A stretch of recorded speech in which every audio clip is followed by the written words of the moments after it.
TV Santa Maria, eleições 2022. Sua melhor escolha. O oferecimento. PRS Monitoramento. O cuidado que você merece. Cibrama, em todos os momentos com você. Quatrum Soluções Empresariais. CDL Santa Maria. A gente cuida de tudo para você cuidar do seu negócio. João Arrigor.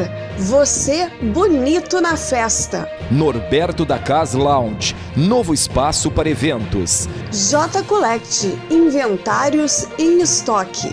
Pampeiro Volkswagen. Há 62 anos fazendo de cada cliente um amigo. Rede Super, a rede da sacola amarela. Multirural Agrocerealista Ferigolo. Benefícios em todos os campos. TV Santa Maria, eleições 2022. Sua melhor escolha. Muito bem, nós já estamos de volta. Eu estava já aqui, nem vi que já estava no ar, né? Estava aqui cuidando as informações, porque nós chegamos agora a mais de 60% das sessões totalizadas no país. 60,33%. E nós vamos seguir agora com os nossos debatedores. Temos mais convidados no estúdio. O nosso colega jornalista Guilherme Bica segue ainda mediando mais esta etapa.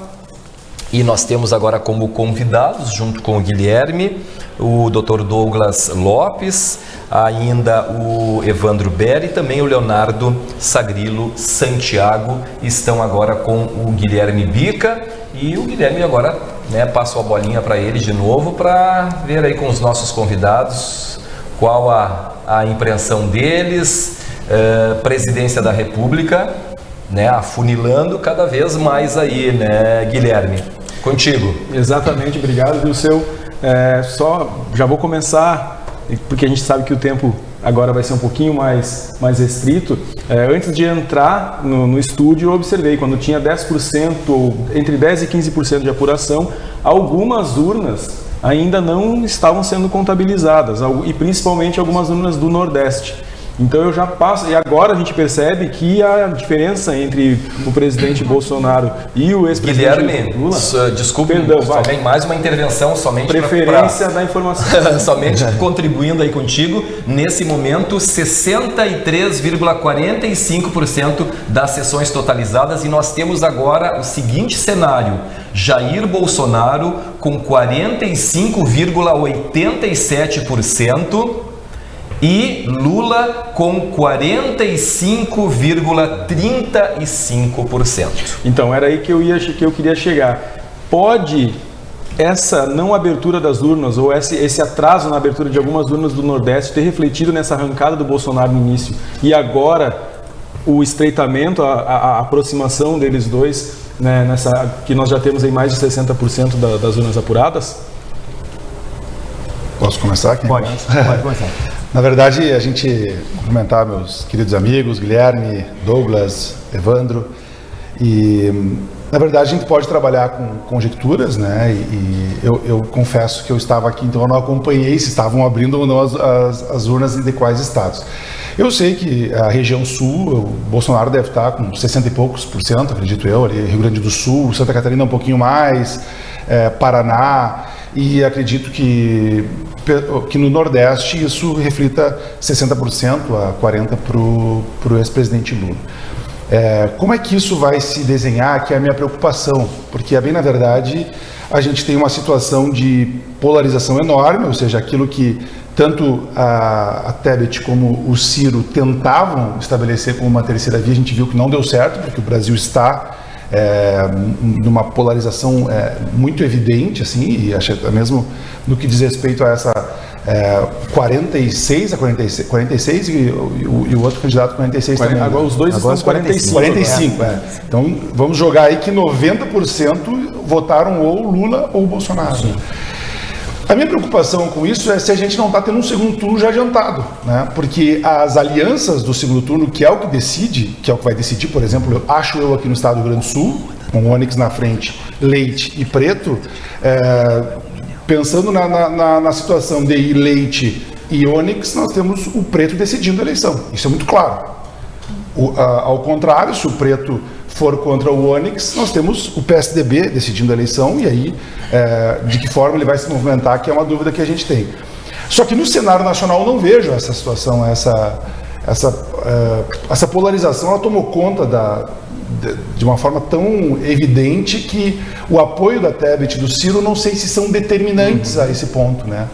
Então, eu já estou visualizando que se tiver um segundo turno, porque como eles estão muito perto dos 50%, pode acontecer aí ou uma virada do ex-presidente Lula ou o Bolsonaro acabar ganhando o primeiro turno, mas fato é que se tiver um segundo turno, nós vamos ter um aperto muito grande, né? Não vai ser uma disputa fácil.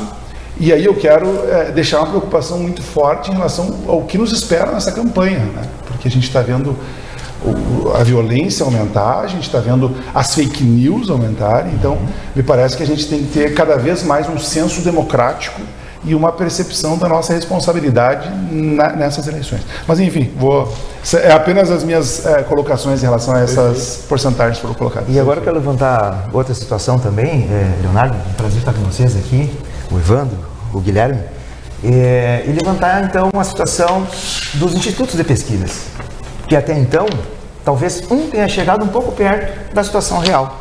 E essa situação de pesquisa, ela é tendenciosa, o que faz com que uma pessoa, um votante, vote em alguém que tem que estar lá em cima e deixe de votar por vezes até mesmo seu candidato, o que torna menos democrático, correto? Porque a questão democrática de pegar e votar, ter o teu direito de voto também, né? Numa situação de poder escolher o melhor candidato para si, sabendo que aquele pode ser ou não, acaba tendo sempre duas situações, e que é o que está acontecendo. Vai virar num segundo turno uma briga aonde esses dois que vão passar para o segundo, tentando, né, jogar com os demais que não passaram, voto para dentro, e aí que sim. E como tu disse, vai ser muito disputado o segundo turno, tanto no Brasil como no Rio Grande do Sul. O Douglas, Leonardo, Bica, é uma coisa interessante a gente perceber as diferentes visões sobre aquilo que é influência, o que deixa de influenciar uma eleição. E são dois mundos diferentes, executivo e legislativo. Um dos pontos fundamentais que influencia, por exemplo, o legislativo é a possibilidade de estar com um mandato.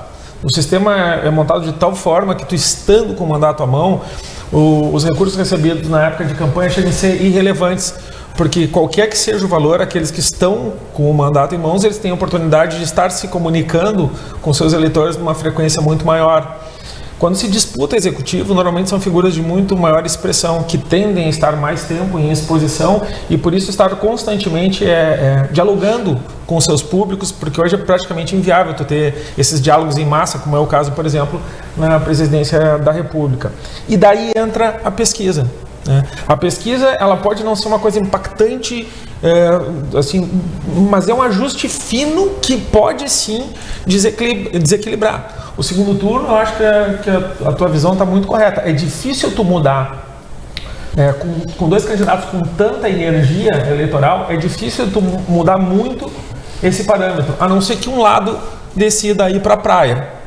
Se um lado decidir ir para a praia, o outro ganha a eleição. Se o outro lado se desmotivar, se a sua base de energia, que são os seus deputados federais, seus deputados estaduais, não voltarem para um segundo turno e tu não mantiveres essa energia motivando, então esses fatores vão ser os determinantes para o segundo turno, especialmente com essa pequena distância. E antes da eleição nós conversávamos muito com as pessoas que têm já uma boa vivência, uma boa compreensão do cenário político, e quase todos diziam que a diferença dessa eleição seria da ordem de 1 ou 2 pontos de diferença em função justamente dessa polarização, porque este é o retrato do Brasil. E como a gente teve uma discussão um pouco limitada em termos de soluções e muito mais sobre os porquê não votar do que os porquê votar, essa eleição se tornou polarizada. E aí eu concordo com a tua análise. Acho que é um segundo turno extremamente apertado. Eu só não vejo um cenário de violência posto. Eu acho que a gente tem um cenário talvez de maior tranquilidade.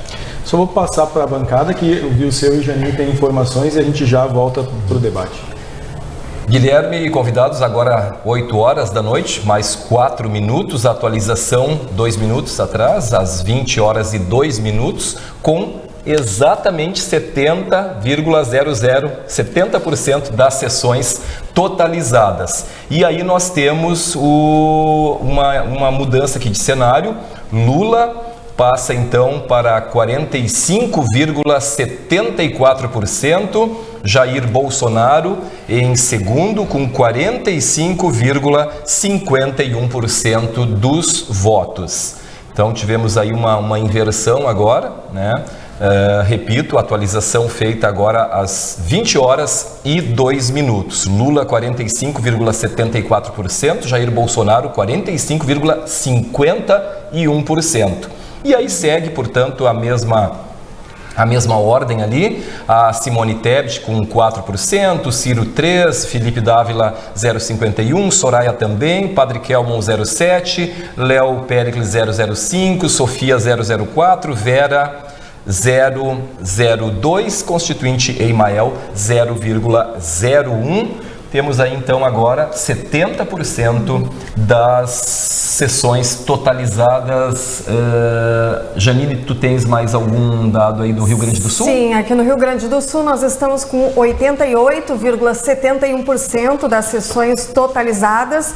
A última atualização para o cargo de governador é das 19h59.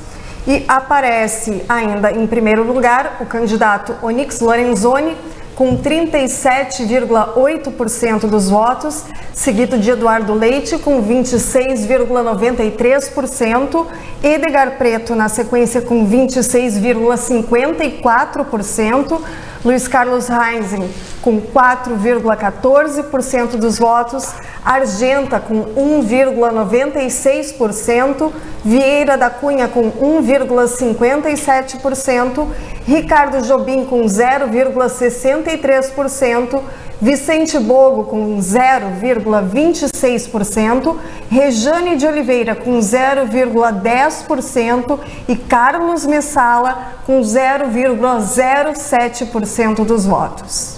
Tá certo, vamos ver se a gente consegue aqui chegar até o Senado, que eu acho que deve permanecer no mesmo... Hamilton Mourão, exatamente, Hamilton Mourão segue na liderança aí com 44,41%, seguido de Olívio Dutra, 37,64%, Ana Amélia Lemos, 16,35%, Professor Nado, 0,58%, Sani, 0,56%, Maristela, 0,29%, Fabiana, 0,16% e Paulo Rosa com 0,04%. Te passo de novo aí para que tu conduza com os nossos convidados, Guilherme. Muito bem, então, voltando para o debate, com uma virada, né, do ex-presidente Lula para cima do presidente Jair Bolsonaro.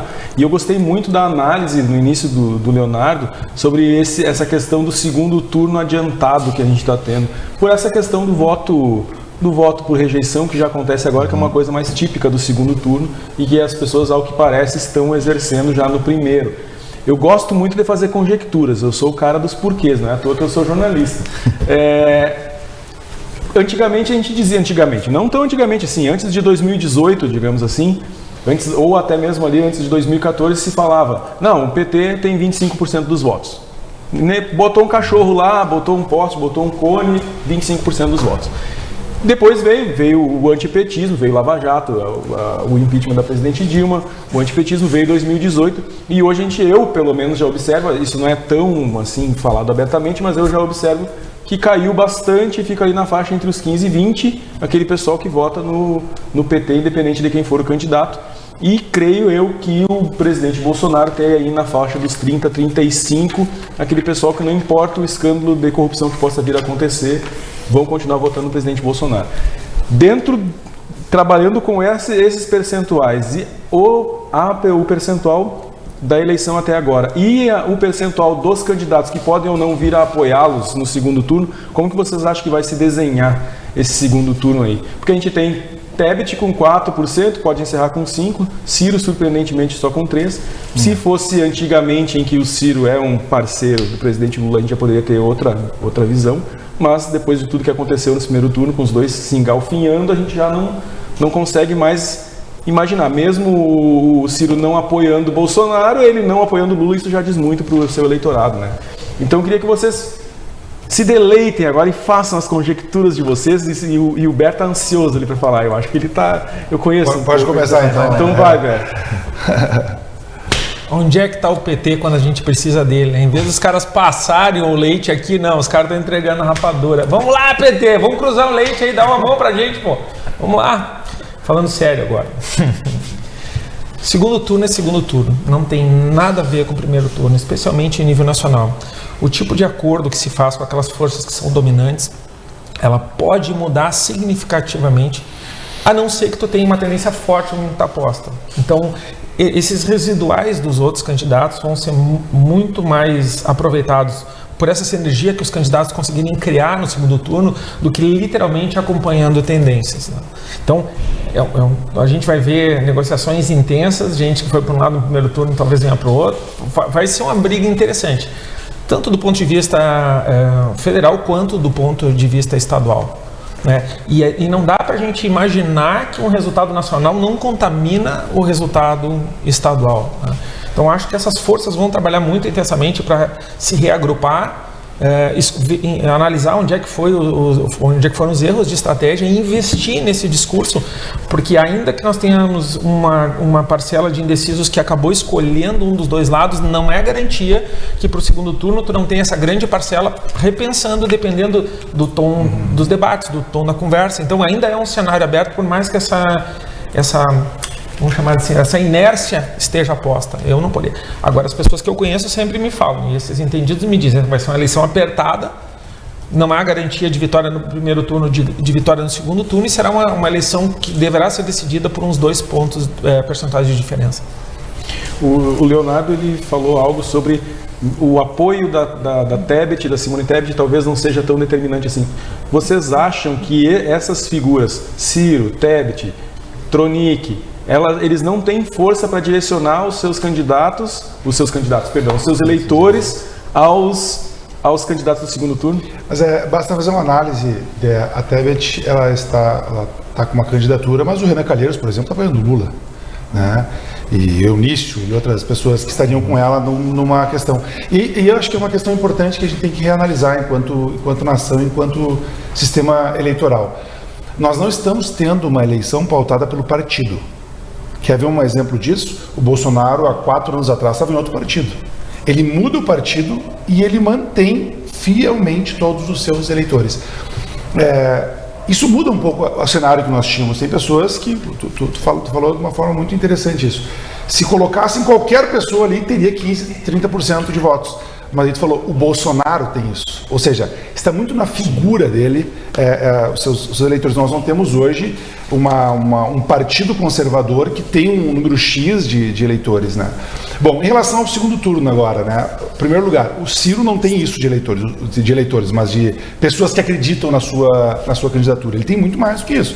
Basta olhar para 2018 e ver que ele fez uma votação boa, né? Eu acho que ele fez 15% na época, não me lembro, se não me engano, que é uma quantidade significativa de votos. E quando vem para agora, ele faz 2%. O que aconteceu também com a Marina, se tu pegar 2010, 2014, ela fez uma votação muito alta. 2018 ela perde, por quê? Porque em razão da história do voto útil. O que o voto útil é? O voto útil, tu está dando um voto de veto.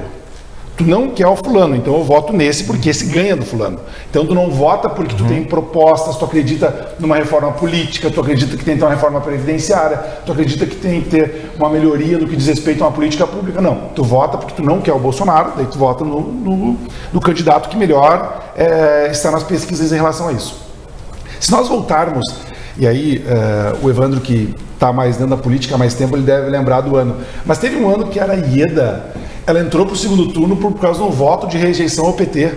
Era Rigoto, depois era Olívio. Ela entrou para o segundo turno porque um cara muito forte do MDB chamado a Padilha convenceu os eleitores que nós tínhamos que levar o PT para o segundo turno e ele matou. Não, levar o PSDB para o segundo turno. Exatamente. Então, quem matou ele foi um cara do próprio partido. Então veja, os eleitores do Rigoto, era Rigoto, né, na época, para não ir o Olívio para o segundo turno, eles votaram na Ieda. Daí foi a Ieda no segundo turno com o Olívio.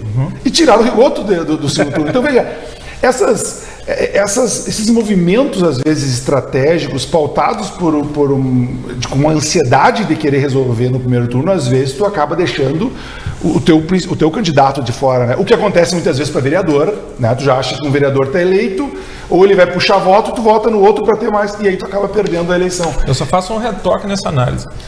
Se nós formos olhar a votação do Lula e do PT nas eleições das proporcionais, o PT nas proporcionais não vai fazer a votação do Lula.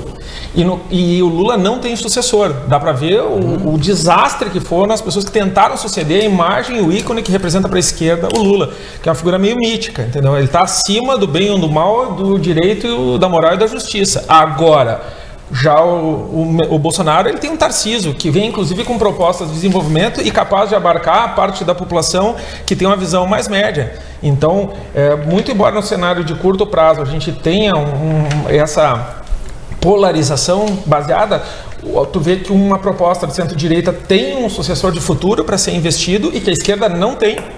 Porque ela se dividiu de tal forma que o hipotético sucessor, que seria o Ciro, entrou num conflito tamanho que acho que a quinta geração de petista não vai votar no Ciro, porque infelizmente ele tem o hábito de dizer a verdade. Então, acho que vai ser complicado. E talvez para o cenário, né, porque isso é um achismo muito grande, mas talvez o cenário de centro-direita tenha uma perspectiva melhor de futuro em nível nacional do que o de centro-esquerda. Deixa eu fazer uma retificação, que eu estava terminando.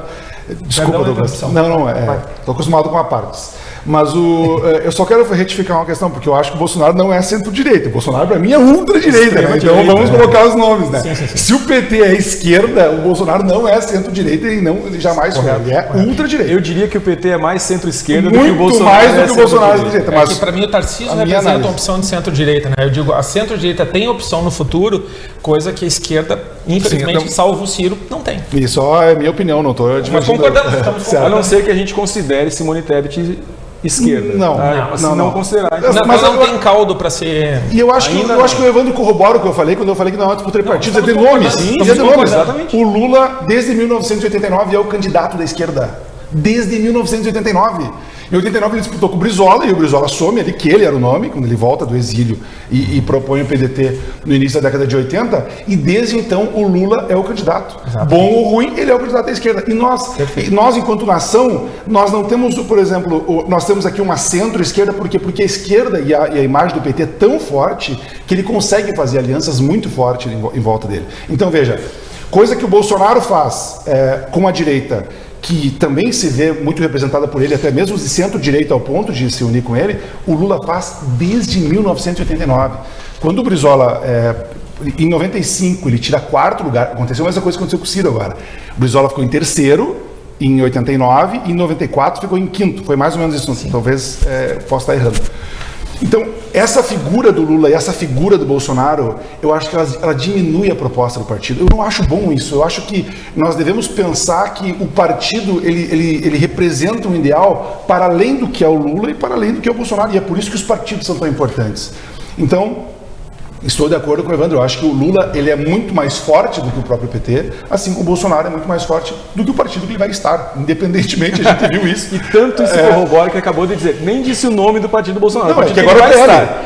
Já está prevendo que Bolsonaro trocará de partido. Isso é praticamente inevitável. 2018 era o PSL, depois ele tentou a Aliança Brasil e agora ele está no PL. Ou seja, ele não tem um partido, ele não tem uma militância partidária que tenha base política. Eu não sei nem se eles têm, enquanto proposta de governo, pautado por aquilo que o partido quer, porque qualquer partido de direita quer ele, pela sua quantidade de votos. Dias atrás ele indicou um cara, não sei se foi o Paraná, Santa Catarina, ele falou, tô dando a minha mão pra esse cara, acho que ele é o mais votado agora no Paraná. Exatamente.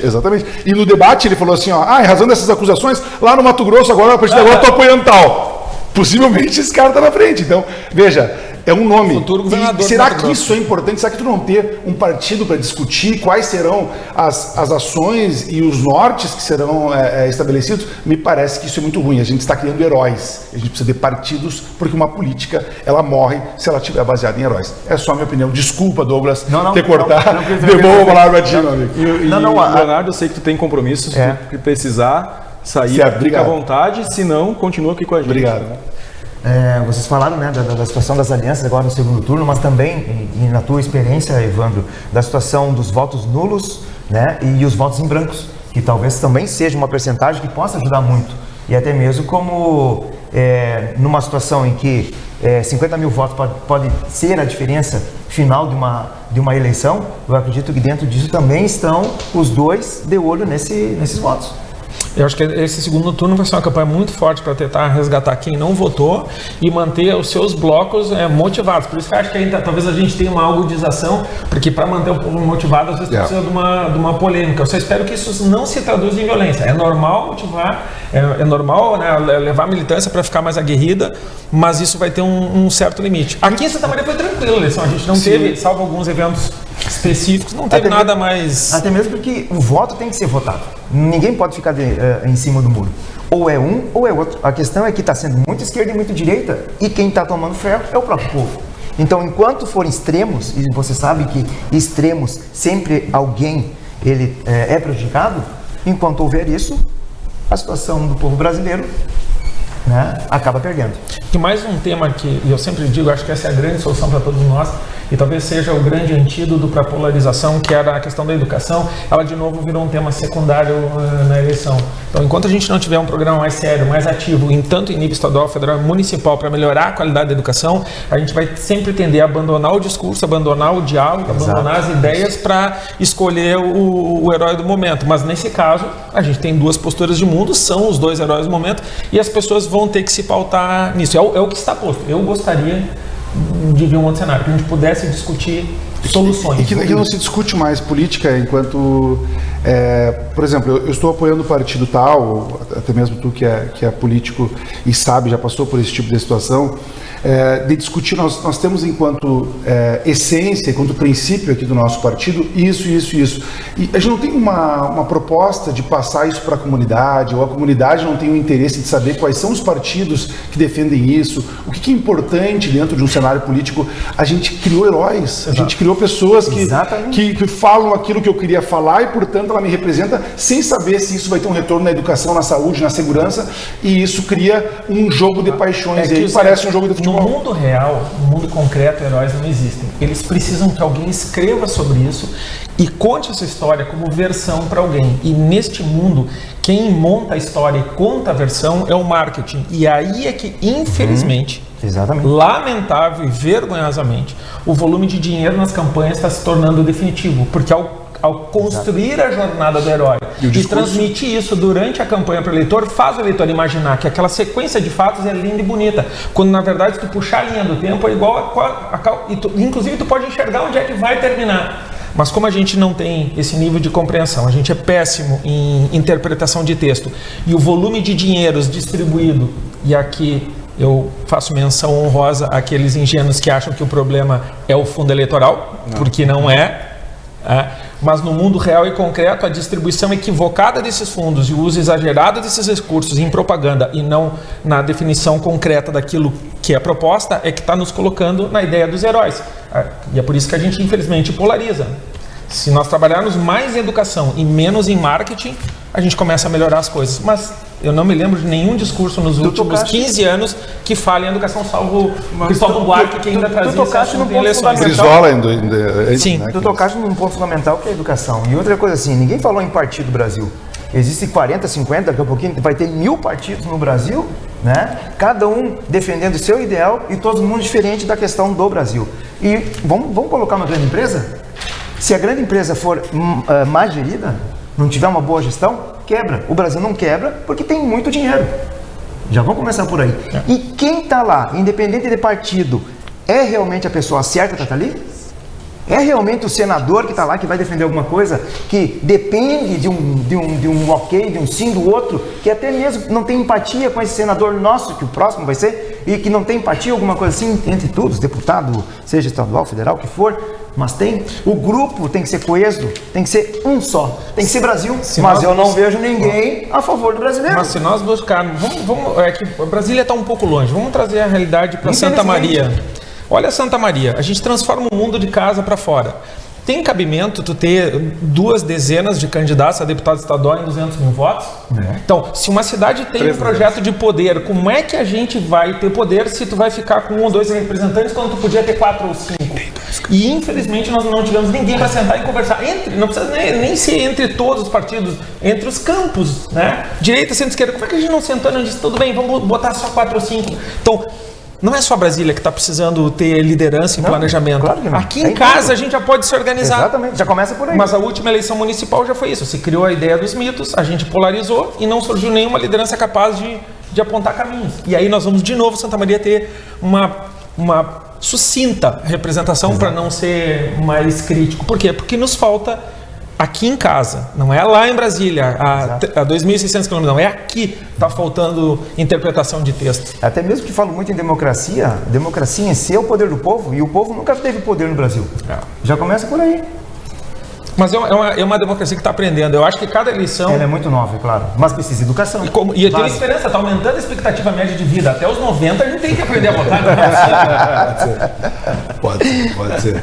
Pode ser que aprenda ou pode ser que não aprenda também. Vamos ver como é que as coisas vão se modificando. Depende das próximas eleições. Não, é que essa crise e essas discussões que a gente tem em relação aos partidos, ela é fruto de uma crise mundial em relação à democracia representativa. Não é só no Brasil que está acontecendo isso. Sim. No mundo inteiro há uma crise.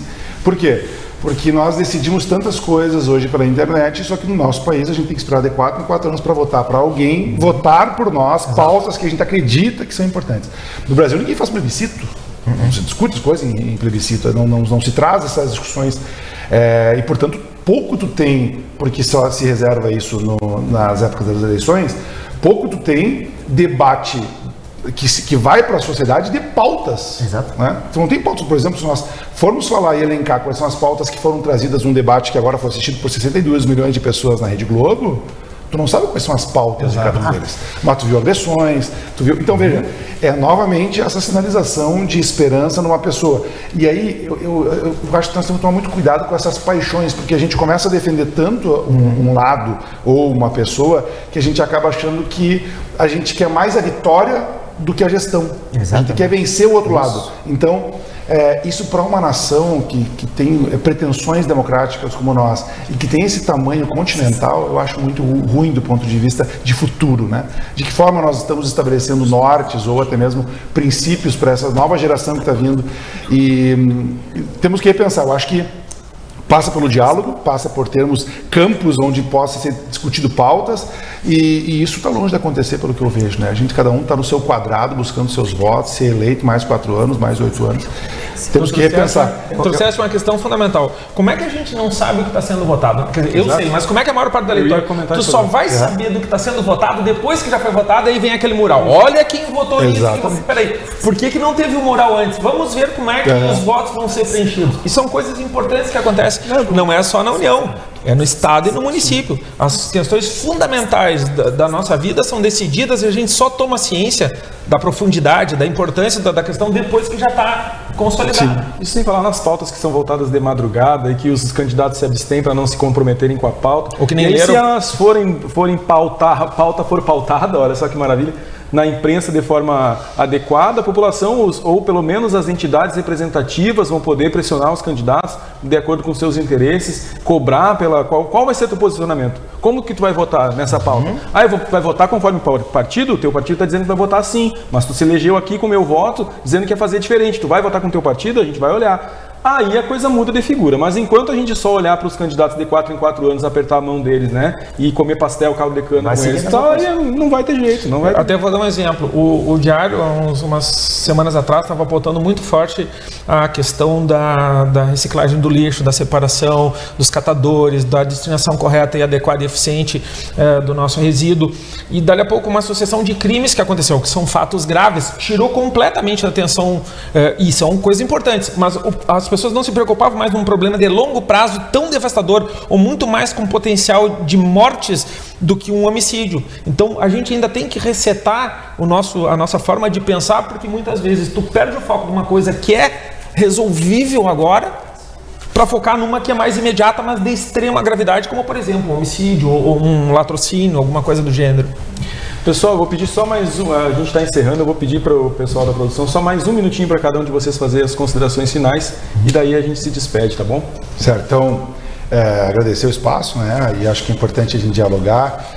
Muitas vezes a gente tem pensamentos diferentes, mas eu acho que se constrói muito com o diálogo, que é o que falta no Brasil. Eu acho parar as acusações e dialogar para buscar soluções. Isso aí. Espero que tenhamos aí um segundo turno, se tivermos, acho que a gente caminha para ter com paz, com ideias. Eu espero que seja um debate democrático, né?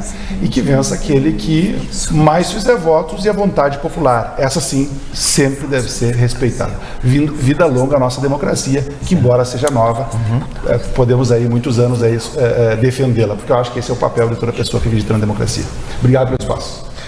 Leonardo, Douglas, Bica, olha, muito obrigado pela oportunidade de debater, sempre enriquece, acho que ganha também muito quem nos ouve até essa hora, porque a gente pode trocar não só entre nós, mas com quem é o nosso objeto de atenção, que é quem nos ouve, essas ideias são importantes ser debatidas antes, durante e depois da eleição. Essa democracia, ela opera não só nas eleições, ela tem que continuar durante todo o período. Aí nós vamos construir uma sociedade mais sólida e baseada nas ideias, muito mais do que nas pessoas. E isso acho que é o que mais falta e hoje vocês prestam um papel fundamental. Eu sou extremamente grato e feliz porque não é exceção. No caso de vocês é regra isso. Muito obrigado pela oportunidade. Leonardo, Evandro, Guilherme, TV Santa Maria, muito obrigado por esse espaço aqui e eu estar aqui como cidadão brasileiro falando a respeito disso num dia tão importante como é hoje, que é um destino que vem por mais 4 anos. E o que eu quero dizer é o seguinte, a todo você que que vota, né, o eleitor, você tem que votar com aquele que acredita, mas também aquele que realmente coloque plano de fundamento. Não que se xingue, se atire, isso não. Nós precisamos, nós como brasileiros, ter melhores condições de viver em qualquer camada da sociedade. Porque enquanto uma camada não estiver bem, as outras estão trabalhando muito para poder manter essa. Em relação ao segundo turno, aqueles que estarão responsáveis no futuro, que sejam brasileiros, que tenham em si, no mínimo, essa chama brasileira que está no peito de cada um. A nossa bandeira você já sabe, o nosso território você já sabe, mas cada um aqui nós somos brasileiros. O Brasil tem uma riqueza que nós poderíamos ser o primeiro país mais desenvolvido do mundo, mas eu não quero escutar nem lá fora e nem aqui que o problema é o povinho, de jeito nenhum. Nós, povos brasileiros, somos trabalhadores, nós fizemos a nossa diferença e aquele que realmente quer que cresça, vai crescer. Tanto como eleitor e cidadão brasileiro fazendo a sua parte, assim como aquele responsável politicamente que faça algo correto. Então, indiferente de ser o herói que quer ser, como eu digo, o herói tem que ser um só, que é o povo brasileiro. Agora, você é responsável por toda a nossa situação, inclusive o nosso bolso, que arde, nós queremos que você faça o diferencial. E daqui 4 anos, se nós estivermos aqui de novo, vamos ver se vocês vão nos escutar, certo? Mais uma vez, muito obrigado. E até a próxima. É muito bem. Depois me passa o teu santinho, a colinha, colocar a colinha. Vai estar no segundo turno ou não?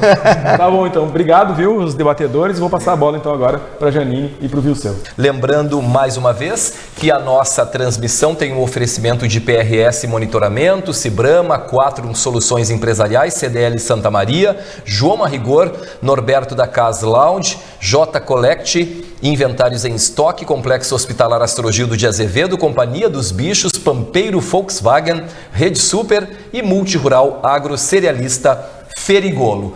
Vamos a uma pausa rápida, voltamos em seguida com mais informações aqui na TV Santa Maria, eleições 2022, sua melhor escolha. Até já!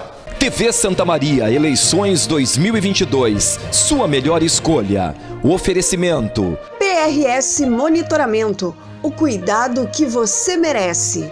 Cibrama, em todos os momentos com você. 4 Soluções Empresariais. CDL Santa Maria, a gente cuida de tudo para você cuidar do seu negócio. João Arrigor, você bonito na festa. Norberto da Casa Lounge, novo espaço para eventos. J Collect, inventários em estoque. Pampeiro Volkswagen, há 62 anos fazendo de cada cliente um amigo. Rede Super, a rede da sacola amarela. Multirural Agro Cerealista Ferigolo, benefícios em todos os campos. TV Santa Maria, eleições 2022, sua melhor escolha.